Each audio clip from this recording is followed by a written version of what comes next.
6일 지방선거에서 국민의힘이 서울과 인천 등 광역단체 12곳에서 승리하면서 압승을 거뒀습니다. 접전이 펼쳐진 경기지사 선거에서는 김동연 민주당 후보가 불과 0.15%포인트 차이로 김은혜 국민의힘 후보를 제치고 당선됐습니다. 국회의원 보궐선거에서도 국민의힘이 7곳 가운데 5곳을 가져가며 승리를 거뒀습니다. 대선 후보였던 민주당 이재명, 국민의힘 안철수 후보는 선거 승리로 국회 원내로 진출하게 됐습니다. 지방선거에서 완패한 더불어민주당은 선거 패배의 책임을 지고 비상대책위원 전원이 사퇴했습니다. 전당대회 전까지 당을 이끌 새 지도부 구성이 당면 과제로 떠올랐습니다.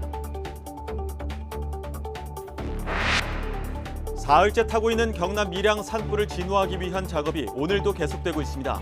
지금까지 690여 헥타르가 불에 타는 등 피해 규모도 커지고 있습니다. 법무부가 한동훈 장관 취임사를 손글씨로 써서 SNS에 올리면 상품권을 주는 이벤트를 진행해 논란이 일었습니다. 한 장관은 YTN 보도 직후 이벤트 중단을 지시했습니다. 러시아군이 우크라이나 동부 돈바스의 핵심 요충지에 대한 공세를 강화하면서 점령 지역을 확대하고 있습니다. 우크라이나군이 힘겹게 방어선을 지키는 가운데 서방 국가들이 첨단 무기 지원에 나서기로 하면서 전세 변화가 주목됩니다. 투표 종료됐습니다. 네.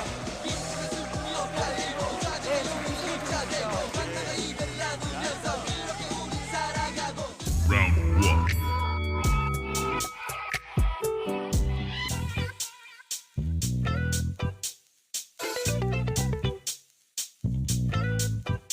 Round two.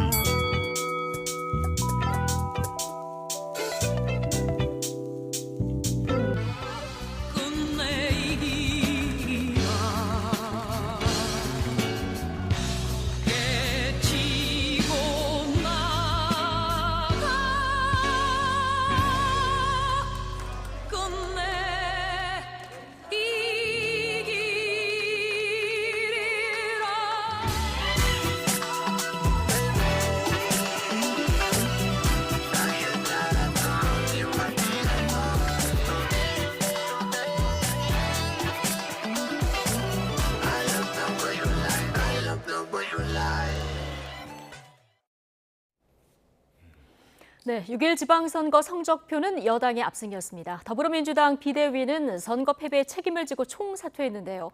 여소야대 상황에서 여당인 국민의힘에 힘을 실어준 지방 권력 지형의 변화.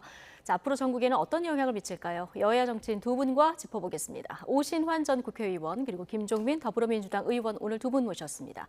어서 오십시오. 네. 안녕하세요. 안녕하세요. 네. 자, 국정 안정이냐 정권 견제냐 중에서 유권자 이번에는 국정 안정을 택한 것 같습니다. 김종민 의원께 먼저 좀 질문을 드려야 될 것 같은데 오늘 민주당 비대위 총사퇴를 했습니다. 당내 분위기는 어떻고요? 이 결과 어떻게 보고 계십니까? 뭐 참담한 상황이죠, 뭐 지금. 이게 뭐 국정 안정을 선택한 게 아니고요. 네. 그냥 반성 없는 민주당에 대해서 국민들이 철퇴를 내린 겁니다. 심판을 한 거예요. 그래서 저는 이번 선거를 복잡하게 생각할 거 없고 정말 민주당이 이대로 정치를 계속 할 수 있겠느냐, 예. 이런 정치 계속 할 거냐, 이런 근본적인 반성의 계기로 삼아야 되는데 네. 제가 우리 교회 용어를 좀 빌리면 회개라는 말이 있습니다. 회개. 회개가 내가 오늘 뭐 물건 훔쳤어, 이거 잘못됐습니다, 이렇게 개별적으로 뭘 잘못한 거 과오를 고백하는 게 회개가 아니에요. 내가 오던 길 전체가 잘못되어 있으니까 이 길을 돌이키겠다, 이 길을 바꾸겠다, 이게 회개입니다. 예. 이게 원어로 메타노이야. 저는 민주당에 필요한 게 우리가 이거 잘못했다, 저거 잘못했다, 뭐 누가 책임져야 된다, 이거에 그치지 말고 이 걸어온 길 전체를 돌이키는, 길을 돌이키는 그런 회개가 지금 민주당에 필요하다. 네.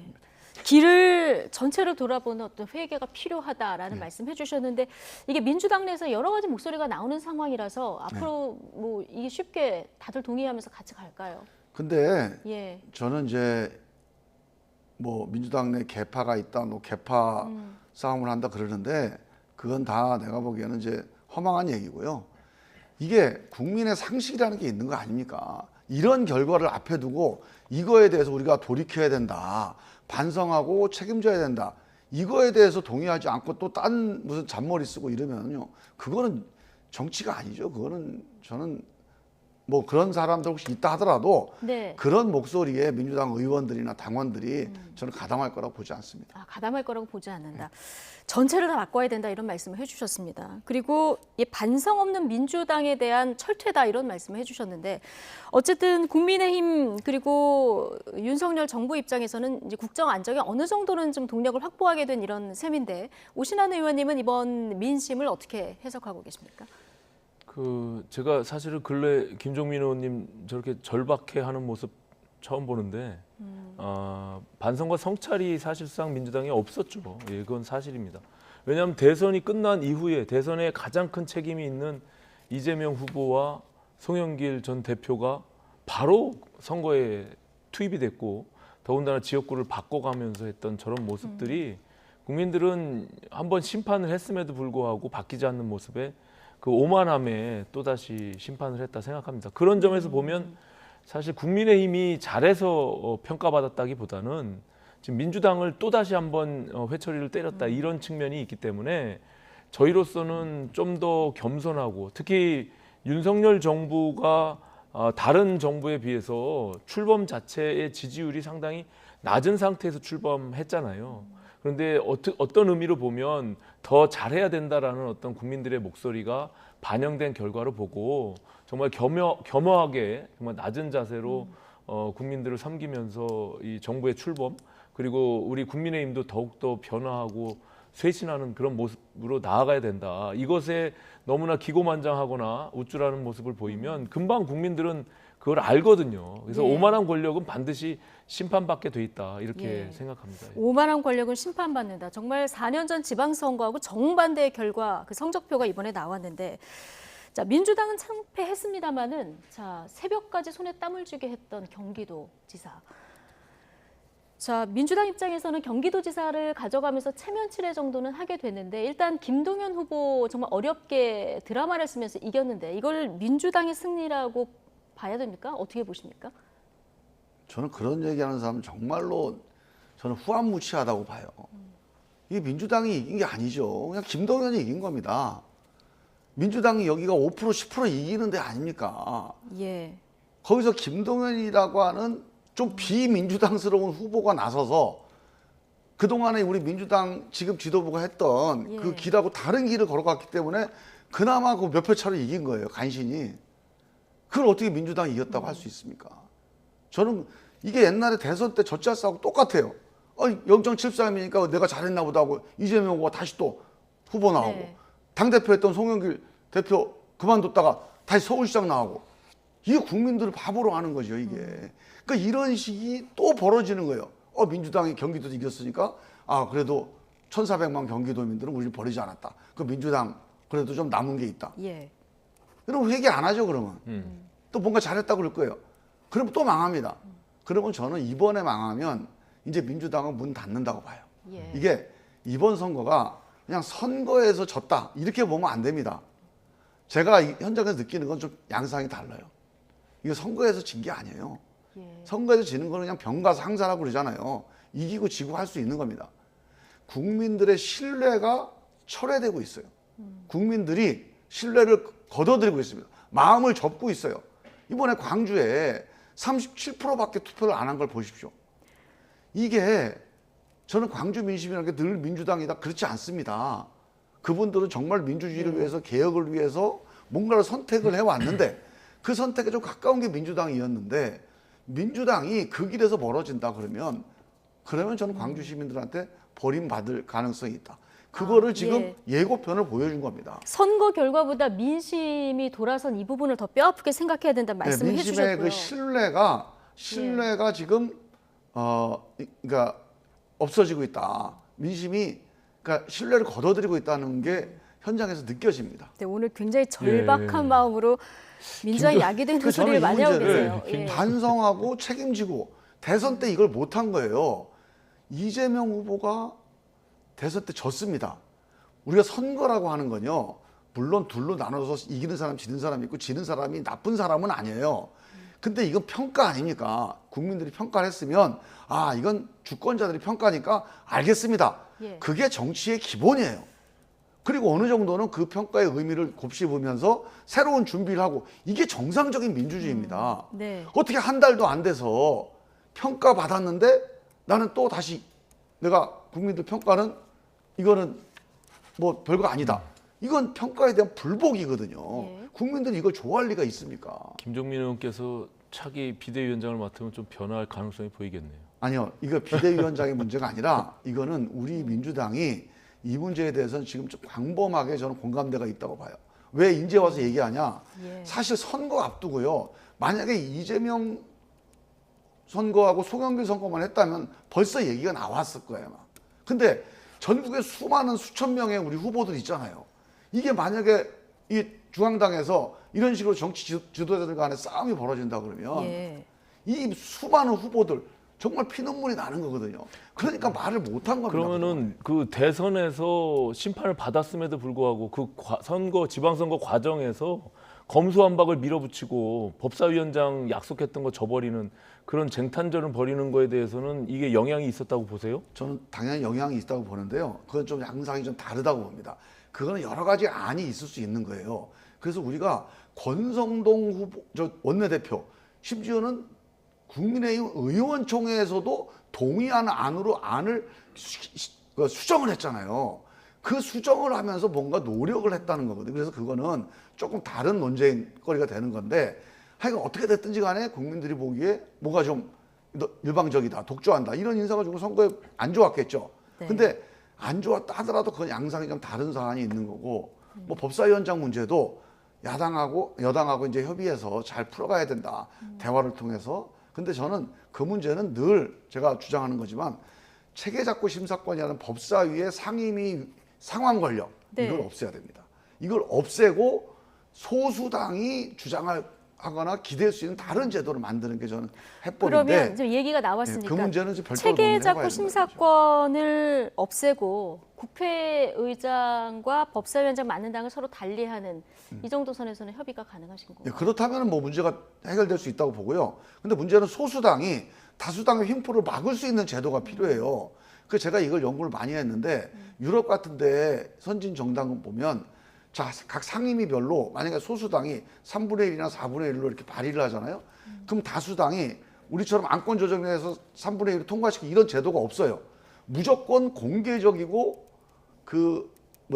일반 예. 국민들과 전문가들이 참여하는 공론 과정을 30시간 이상 거쳐야 된다. 또는 뭐 30일 이상 거쳐야 된다. 이런 강제 규정이 있습니다. 예. 아니 근데 지금 말씀하신 게 어폐가 있는 게 지난번 몰래 탈당, 위장 탈당 해가지고 그 안건조정위원회를 무력화시키고 그런 것들을 그 잘못한 직접- 거죠, 그런 거는.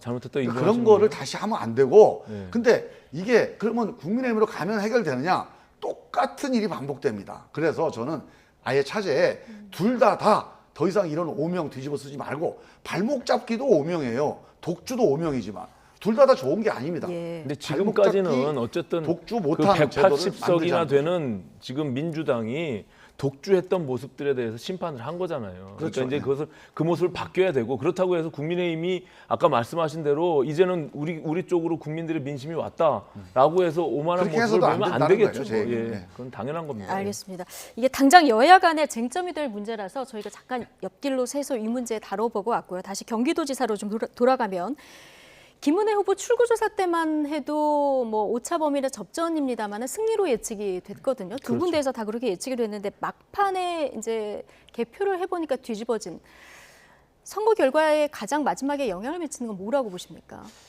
뭐 선거는 이제 결과적으로 종합적인 판단들을 국민들이 할 것인데요. 사실 앞서 김종민 의원님 말씀처럼 경기도는 그 지역적인 특성 자체가 민주당이 유리한 그런 특성을 보여왔고요. 대선 때도 이재명 후보가 5%가 5% 이겼죠. 정도 더 예, 가져갔죠. 그렇기 때문에 예.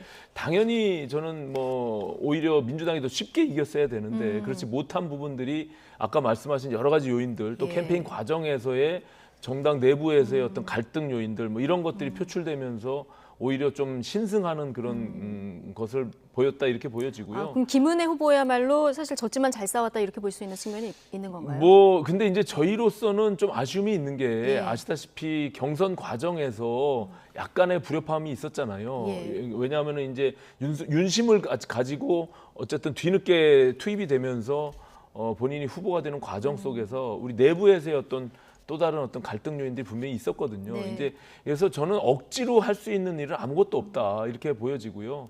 저희로서는 정말 좀 새벽 5시 반에 저게 뒤집어지는 모습을 제가 직접 봤는데 정말 뼈아픈 지점이긴 합니다. 좀 아쉬움이 예. 크고요. 다만 만약에 또 저희한테도 이 경기도마저 우리가 이기는 것으로 결과가 나왔다면 국민의힘도 어찌 보면 이게 우쭐하고 오만한 모습을 보일 수도 있었지 않았을까 네. 이런 생각을 갖기 때문에 국민들께서 또 현명하게 그 부분에 대해서 이렇게 평가하고 판단해 주신 게 아닌가 이렇게 생각을 합니다. 강영석 후보가 가져간 표가 5만 표입니다. 근데 네. 8천여 표 차이로 지금 승패가 갈렸기 때문에 여기에 대해서는 좀 갑론을박 해석이 굉장히 분분한데 단일화를 만약에 했다면 이겼을까요? 아니면 또 중도표가 더 빠져나갔을 거다 이런 분석도 있고요. 네, 저는 근데 정치에서 네. 어떤 가정을 놓고 이미 결과가 나온 것을 평가하는 것은 좀 무의미하다고 보는데 예. 반대로 거기에 정의당과 진보당과 또 기본소득당 이 3개 당의 후보들이 표를 가져간 게 6만 표가 넘어요. 그렇기 때문에 그렇게 따지면 사실 1대1 구도가 아니었던 거죠. 그렇기 때문에 저는 지금 말씀하신 대로 강영석 후보와 단일화를 했다 손 치더라도 네. 어떻게 보면 중도에서 더 많은 표가 이탈하면서 더 많은 표차로 졌을 수도 있기 때문에 그런 것을 가정해서 저는 평가하는 것은 무의미하다 이렇게 생각합니다. 가정을 전제로 한 평가는 좀 네. 무의미하다 이런 얘기 해주셨는데 자 서울시장 지난 재보궐선거보다 표차가 더 벌어지면서 오세훈 그 후보가 이겼습니다. 송영길 대표 뭐 대선 과정에서 좀 부상도 당하고 좀 개인적으로 안타까운 목소리를 보내시는 분들도 많습니다만은 어쨌든 앞서 좀 지적을 해주셨지만은 그 출마에 대해서 명분이 좀 없다 이런 지적이 많았거든요. 그래서 이게 전체 이거는 판세에 이제 좀 뭐 영향이 더 이상 길게 논쟁할 예. 거리가 아니고요. 그냥 상식적으로 볼 때 기본적으로 그 전에 선거에서 죄송합니다고 사퇴한 당 대표예요. 네. 제가 당을 잘 못 이끌었습니다. 죄송합니다. 한 달 만에 내가 서울시장 하겠습니다. 이건 안 되죠. 그리고 이분이 지역구가 서울시가 아니에요 또. 그리고 현역이에요. 현재 인천 국회의원입니다. 인천 국민들한테 그게 면목이 있는 일입니까? 근데 송영길 대표는 나설 사람이 없어서 내가 나선 거다. 이렇기 때문에 좀 무슨 억울한 그건 측면이 아니죠. 없을까요? 사실이 아니고요. 네. 다 말렸습니다. 네. 저도 공개적으로 몇 번 발언했고요. 그러셨습니까? 다 모든 사람이 말렸는데 저는 이재명, 송영길 이게 이제 품앗이 공천이거든요. 이 품앗이 출마가 이번 민주당 선거를 저는 말아먹었다. 심판으로 끌고 갔다고 봐요. 이거 예. 국민들이 이거를 그냥 우습게 넘길 국민들이 아니에요. 국민들 네. 무시하는 거죠, 이거는. 품앗이 선거라는 표현을 하셨어요. 그러니까 저희가 계속 처음부터 주장했던 것이 이재명 후보의 경우도 자기의 정치적 기반이 있는 성남에서 보궐선거가 생겼음에도 불구하고 유리한 쪽으로 일단 옮겨갔던 그런 측면들이 있고요. 또 송영길 후보는 아까 말씀하신 대로 저 직전에 책임 있는 당대표였음에도 불구하고 또 서울로 갑자기 느닷없이 출마를 하게 된 것이죠. 그러니까 서울 시민들의 입장에서는 사실은 좀 왜 출마했는지를 이렇게 납득하기가 굉장히 예. 어려운 측면이 있었어요. 그것을 역추적하다 보면 아까 김종민 의원님 말씀처럼 그럼 이재명을 위해서 그럼 자리를 비워준 거 아니냐라는 그런 오해를 받을 수밖에 없는 출마였던 거죠. 그렇기 때문에 저는 지금 20% 이상 차이가 나서 졌는데 예. 저도 굉장히 놀라웠습니다. 예, 뭐 보통 여론조사가 10에서 많이 나면 30% 거기를 이제 주고 받았는데 결과적으로 20%라는 거 굉장히 큰 폭이거든요. 서울 선거에서. 그렇기 때문에 이 부분에 대해서는 정말 뼈아프게 받아들이고 복귀하면서 정말 반성과 성찰이 필요한 부분이다. 저는 이렇게 생각합니다. 오세훈 서울시장의 경우는 사실은 이번에 서울시 의회가 예. 지난번 보궐선거 때 110명 중에 101명이 민주당이었는데 이번에 112명의 정원 중에 76석이 국민의힘이 승리했습니다. 그렇기 때문에 이제 제대로 된 서울의 탈환들을 통해 가지고 본인이 원하는 시정을 정말 제대로 한번 해보겠다 이런 마음들을 갖고 있고요. 말씀하신 대로 미래 권력에 대한 중요한 어떤 이미지나 시민들께 또 국민들께 각인되는 그런 선거였기 때문에 네. 저는 앞으로도 오세훈 시장을 굉장히 주목할 만한 그런 정치인이다 이렇게 보여집니다. 오세훈 시장 지난번 저희 프로그램 출연하셔서도 서울시 의회 의석수 내가 당선되는 것만큼 중요하다 이 얘기를 했는데 어느 정도 그 달성을 한 상황이고 오신환 전 의원께서는 오세훈 캠프에서 좀 활동도 하시지 않았습니까? 네, 그렇습니다. 4선을 달성을 했고 지금 주목할 만하다 이렇게 얘기를 하셨는데 앞으로 대권 가도까지 좀 청신호라고 보십니까? 그렇습니다. 왜냐하면 저희가 사실은 그 지금 3번에 걸친 승리 이전에 보면 저희가 연달아 3번을 대선까지 포함해서 예. 졌잖아요. 그것을 보수가 정말 이렇게 지리멸렬하게 다 소멸돼가는 과정을 다시금 회생시켜준 장본인이라고 할 수 있거든요. 오세훈 네. 시장이 보궐선거에서 압도적으로 승리했고 그 과정에서 본인도 정치적으로 10년 동안 야인 생활하다가 다시 부활하는 계기가 됐기 때문에 굉장히 절박한 마음들이 있었다라고 보여지고요. 1년의 과정들은 1년 동안 보궐선거 과정에서는 본인이 원하는 대로 정말 제대로 못했기 때문에 지금 요번에 6.1 지방선거에 임하는 자세도 또 다른 어떤 절실함이 있었거든요. 그렇기 때문에 앞으로 4년 동안 정말 시정을 제대로 이뤄내면 그 다음에 미래 권력이라고 하는 대선 도전의 어떤 발판을 만들 수 있는 네. 중요한 계기가 될 것이고 저희 당으로서는 어떻게 보면은 오세훈 시장이 갖고 있는 상징적 이미지 그리고 본인의 정치적 지향이 예. 우리가 가야 될 방향과 일치하는 측면들이 있습니다. 그래서 어디를 바라보고 우리 국민의힘이 정치를 할 거냐라는 것에 어떤 가늠추가 되기 때문에 예. 오세훈 시장이 저는 굉장히 주목할 만하다 이렇게 보여집니다. 예. 저 한 가지 지금 이제 아까 송영길 후보가 어차피 어려운 선거였기 때문에 뭐 희생하러 나왔다 이 얘기를 했다고 그러잖아요. 근데 저는 이제 이 송영길 후보의 이 얘기나 아니면 이재명 후보가 당이 참 어려웠다. 어차피 민주당이 어려웠기 때문에 힘들었다. 이 얘기 전 정말 이거 잘못된 얘기라고 봅니다. 부끄러운 얘기예요. 이게 이렇지가 않아요. 지금 기본적으로 만약에 이번에 인물론으로 붙었다면 용산 집무실 이전 이후에 분위기가 좋았습니다. 실제로 이재명, 송영길 출마 얘기가 나와서 민주당이 완전히 흔들려 버리기 전만 해도 대전, 세종, 충남 다 이겼어요. 5%, 10%씩.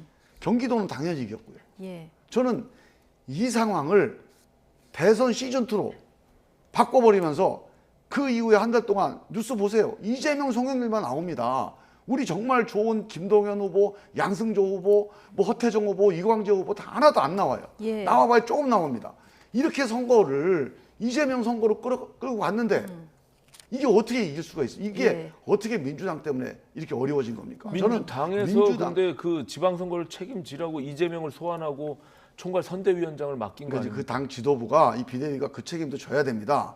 그래서 저는 예. 이게 상식적이지 않은 판단을 한 건데 이 판단이 어떻게 이루어진 건지 이것도 정말로 확실하게 사실관계를 좀 확인하고 나 책임질 사람이 책임져야 된다고. 알겠습니다. 이재명 선거로 끌고 간 것이 이제 패인이다 얘기를 해주셨는데 말씀하신 대로 이재명 그 당선인은 총괄 선대위원장직까지 맡았기 때문에 지금 당내에서 책임론이 많이 불거지고 있는 이런 상황인데요. 당내에서 어떤 목소리가 나왔는지 잠시 듣고 오시겠습니다. 저는 회초리가 아니라 야구방망이로 맞았다 이런 느낌이에요. 이미 이제 4.7 재보궐선거에서 국민들께서 회초리를 내리신 거고 변해라 좀 달라져라 민주당 이래서는 안 된다고 하셨는데 그냥 그 민주당이 변화와 혁신 없이 계속 갔고 결국은 대통령 선거에서도 국민들의 심판을 받았는데 젖잘싸였다 이러면서 그 국민들의 어떤 질책과 평가를 회피했다고 저는 봐요. 그것 때문에 이런 뭐 준엄한 평가가 내려졌다는 생각입니다.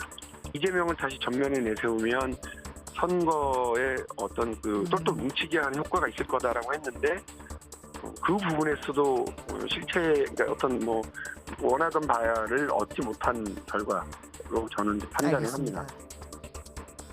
저희 더불어민주당 비상대책위원 일동은 이번 지방선거 결과에 책임을 지고 전원 사퇴하기로 했습니다. 이번 선거 패배에 대해 지지해 주신 국민 여러분과 당원 여러분께 먼저 사죄드립니다. 민주당의 더 큰 개혁과 과감한 혁신을 위해 회초리를 들어주신 국민 여러분께 감사드립니다. 부족한 저희를 믿고 지지해 주신 모든 분께 깊이 감사드립니다.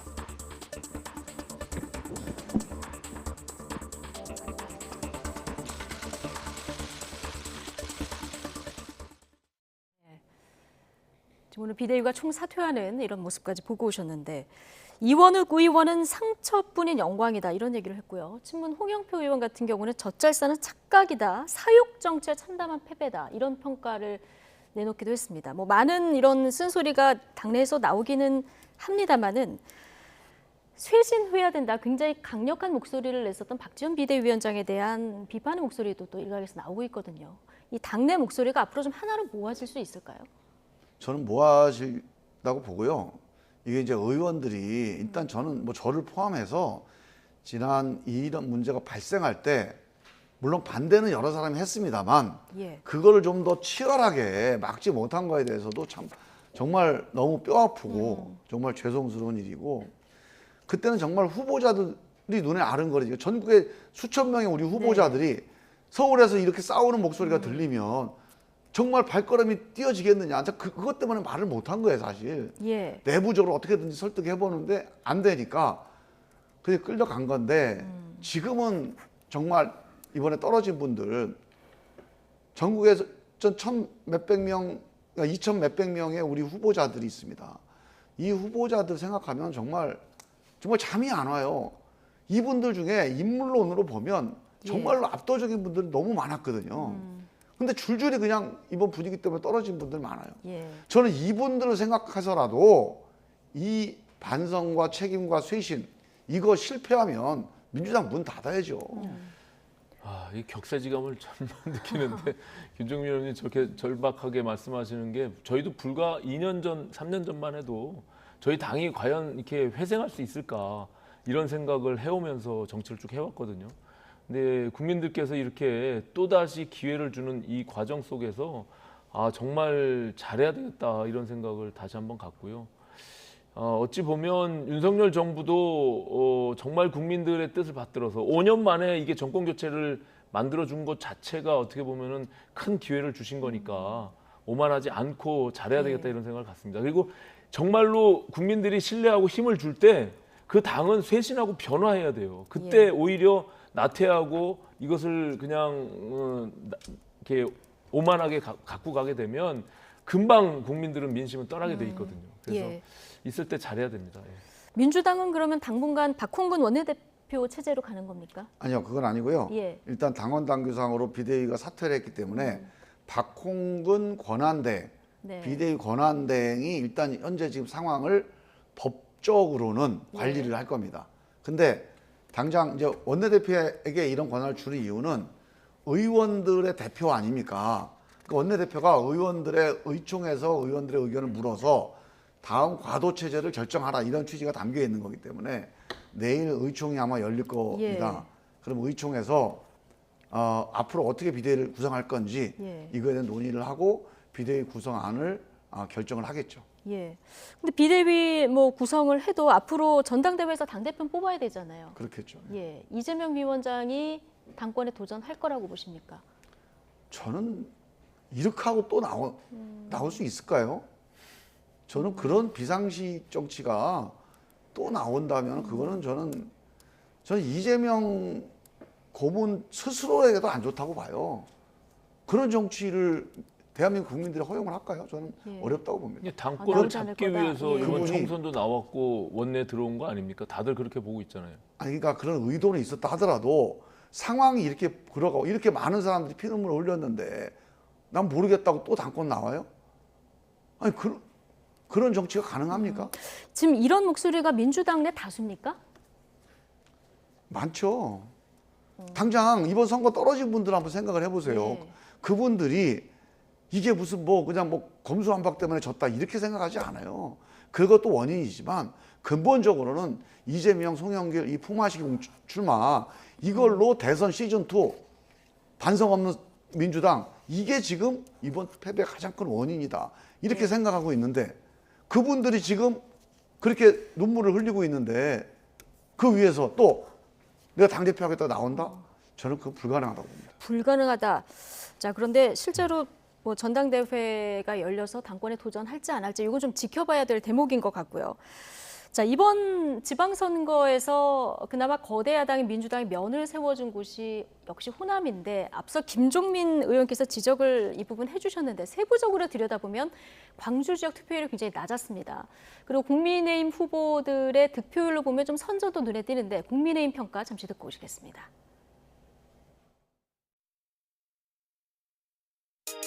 무엇보다 우리 주교한 광주시장 후보, 조배숙 전북도지사 후보, 이정현 전남도지사 후보 세 분 모두 호남에서 15%의 벽을 넘어선 것은 우리 당에 매우 큰 의미를 갖습니다. 더 이상 호남은 우리 당의 불모지가 아니라 더 열심히 갈고 닦아야 할 경작지입니다. 앞으로 더 많은 분들이 국민의 힘의 이름을 달고 호남에서 정치적인 꿈을 키워나갈 것이라고 믿습니다. 우리 당은 더 진정성을 갖고 호남과 동행해 가겠습니다. 어쨌든 여러 가지 측면에서 지역에 대한 감정들이 조금씩은 이렇게 좀 완화가 되고 통합 쪽에 많은 국민들이 동참하고 계신 거 아닌가. 그리고 보수의 불리한 지역이라고 했던 곳에 또 좀 지형이 넓어지고 하고 또 진보와 불리한 지역에 또 지형이 넓어지고 하는 것은 굉장히 저는 좋은 현상이라고 봅니다. 네. 전북 전남 지역에서 국민의힘 투표율이 꽤 높은데 전북에서 17.88이고요. 전남에서 보니까 18.8%입니다. 지난 대선 때 12% 정도 얻었는데 이보다 올라간 수치인데 자, 불모지가 아닌 경작지다 이런 얘기 지금 듣고 오시지 않았습니까? 네네. 윤석열 대통령이 취임 이후에 5.18 기념식에 뭐 당 그리고 뭐 정부 관계자 다 이끌고 이제 간 이런 측면 여기에 대해서 민심이 좀 움직이고 있다 이렇게 보십니까? 저는 뭐 우리 국민의힘이 대거 그리고 대통령 포함한 지금 당대표 이준석 대표가 갖고 있는 그 절실함과 진정성이 호남 지역에서도 일부 조금 영향이 있었다 이렇게 보여집니다. 그러니까 예. 저희가 이게 단 일회성이 아니라 정말 꾸준히 호남에 대해서 특히 민주당이 어찌 보면은 동진 정책을 했던 것처럼 저희는 서진 정책을 해야 된다고 봐요. 그래서 이 호남을 포기하는 것이 아니라 이 안에서 특히 이번에 전남북에서 굉장히 사실상 정치적인 거물급 인사들이 출마를 한 거잖아요. 이정현 전 당 대표나 조배숙 의원의 경우도 전북 익산을 4선을 했던 국회의원으로서 그런 어떤 인물들이 나감으로 인해서 호남의 유권자들도 그래도 내가 표를 줄 만한 사람이 나왔구나라고 볼 수가 있는 측면이 있거든요. 그렇기 때문에 저희들이 더 노력한 것에 대한 결과 피드백들이 온다면 저는 조금씩 앞으로도 호남에서 우리 국민의힘이 지지율이 조금 상승할 수 있는 여력이 생겼다 이렇게 보여지고 굉장히 의미 있는 겁니다. 특히 이준석 대표의 행보가 저는 호남의 주민들에게 많은 영향을 미쳤다 이렇게 보여집니다. 예. 성일종 의원 앞서 얘기 듣고 오셨는데 보수 진보 양 진영에서 지형이 넓어지는 이런 현상 뭐 좀 바람직하다고 봐야겠죠. 저는 근데 이제 뭐 바람직한 거고요. 뭐 노력하는 건 다 좋은데 전 진정성을 그 판가름하는 기준은 딱 한 가지라고 봐요. 국민의힘이 선거제도 개혁에 참여하느냐 안 하느냐가 핵심입니다. 지금 저렇게 호남을 20번 가면 뭐합니까? 선거제도가 또 지금 70대 뭐 75대 25, 20 몇 프로 얻었다고 좋아하는 거 아니에요? 근데 25% 얻어봐야 일을 못 하잖아요. 그러면 일을 하게 25% 30%도 일을 하게 만드는 제도를 국회의원 선거제도를 만들어줘야 돼요. 그거를 지금 국민의힘이 계속 반대를 하고 있는데 이유가 뭐냐? 자기 TK 영남에 있는 기득권 안 놓기 위해서 그래요. 영남 기득권을 자기 TK를 다 자기들이 독식하겠다.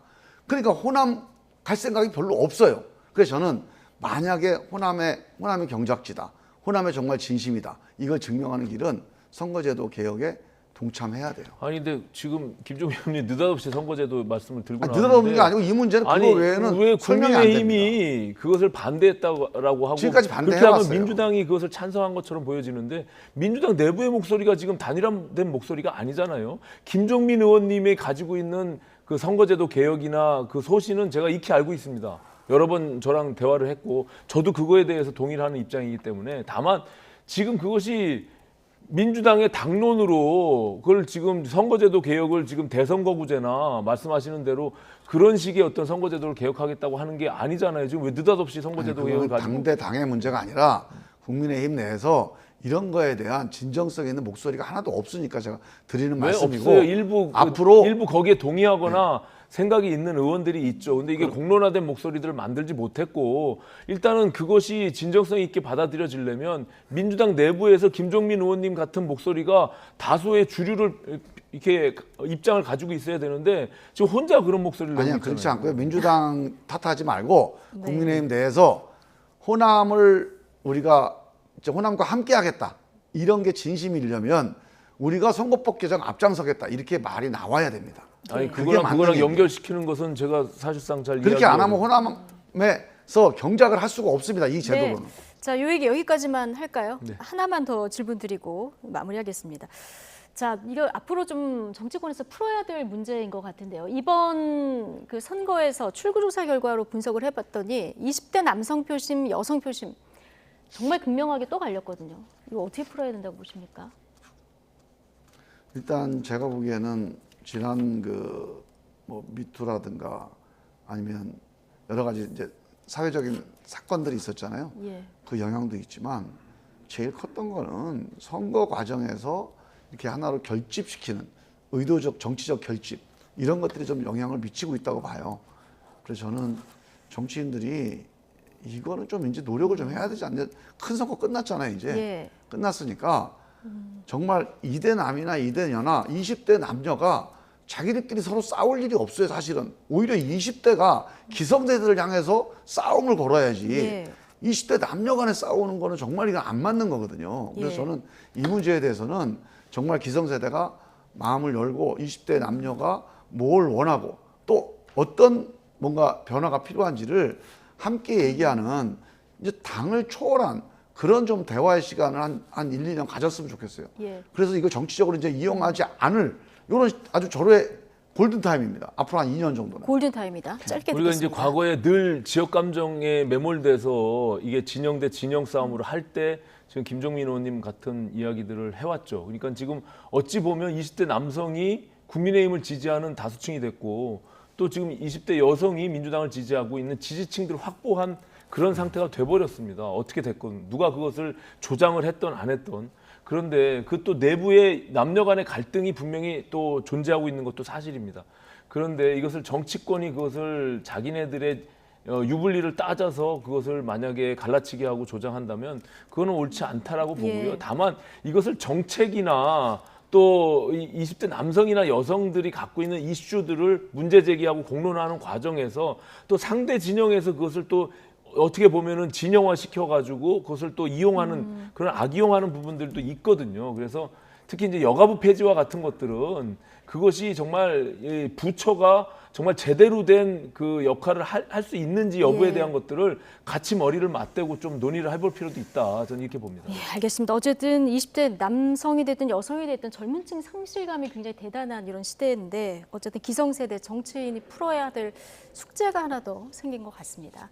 자, 오늘 두 분 말씀 여기까지 듣겠습니다. 오신환 전 국회의원 그리고 김종민 더불어민주당 의원 오늘 두 분과 함께했습니다. 고맙습니다.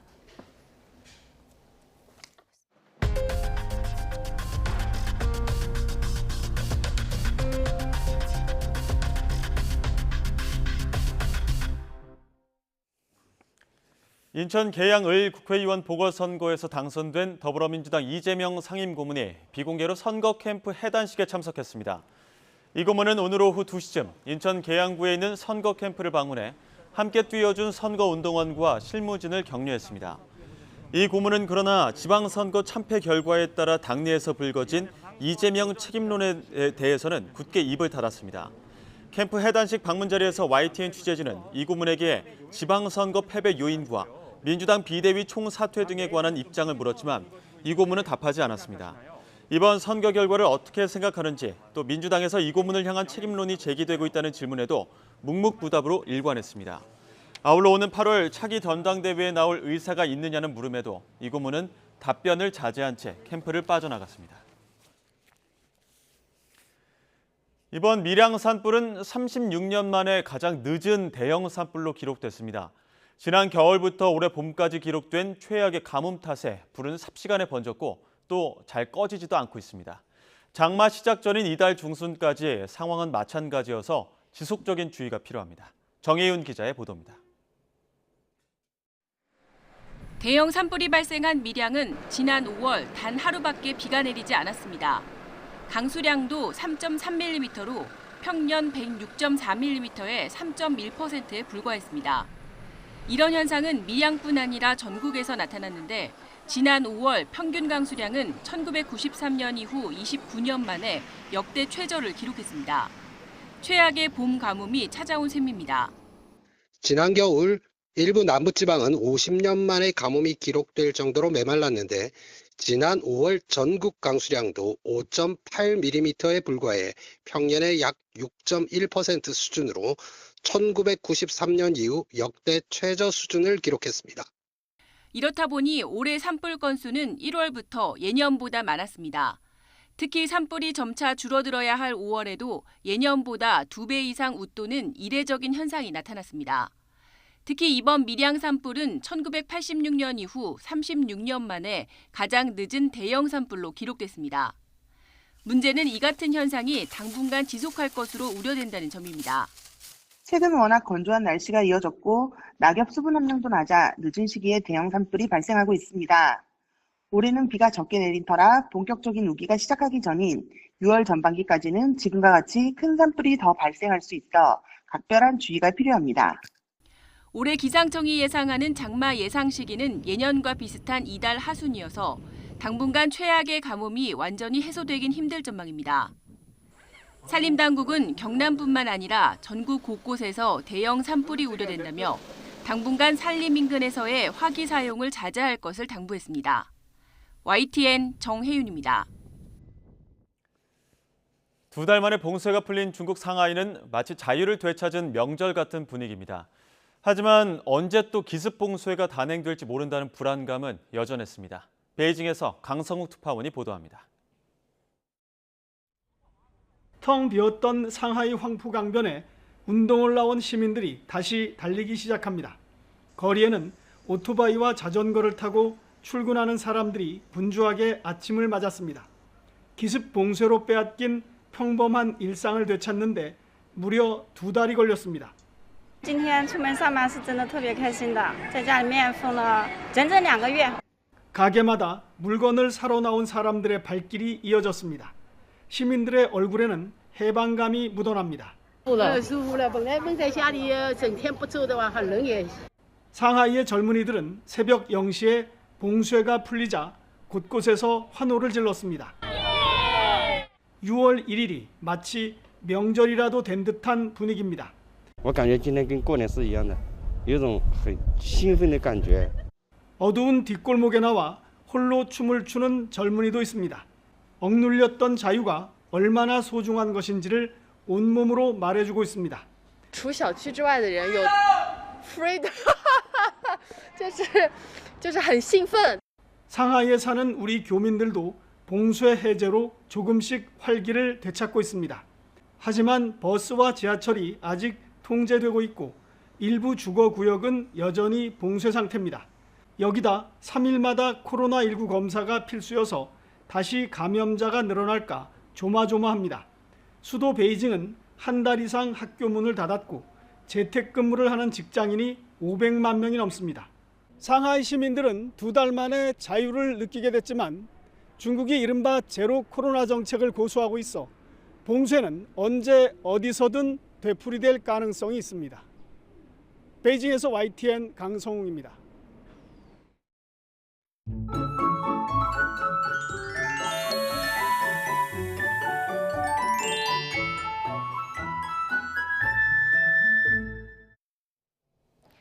(6월의) 초입부터 한낮 더위가 이어지고 있습니다. 내일은 서쪽 지방을 중심으로 오늘보다 더 더워질 것으로 보이는데요. 내일 서울의 한낮 기온은 32도로 오늘보다 5도나 높겠고요. 올해 들어 가장 높은 기온을 기록할 전망입니다. 반면 동풍의 영향을 받는 동쪽 지역은 강릉이 23도 등으로 비교적 선선하겠습니다. 내일도 전국이 대체로 맑겠고 공기도 깨끗하겠습니다. 다만 자외선 지수와 오존 농도가 높을 것으로 보여 주의하셔야겠습니다. 맑고 건조한 날씨가 이어지면서 현재 강원 남동부와 충북, 영남 지방에는 건조주의보가 발효 중입니다. 추가 화재 발생하지 않도록 각별히 유의하시기 바랍니다. 내일 아침 기온은 오늘보다 2에서 4도가량 높겠습니다. 서울 19도, 대전 19도가 예상됩니다. 내일 낮 기온은 서쪽 지방을 중심으로 30도를 웃도는 곳이 많겠습니다. 서울 32도, 대전 32도, 광주 33도가 예상됩니다. 날씨였습니다. 네, 목요일 더 뉴스 마치겠습니다. 함께해 주신 여러분 고맙습니다.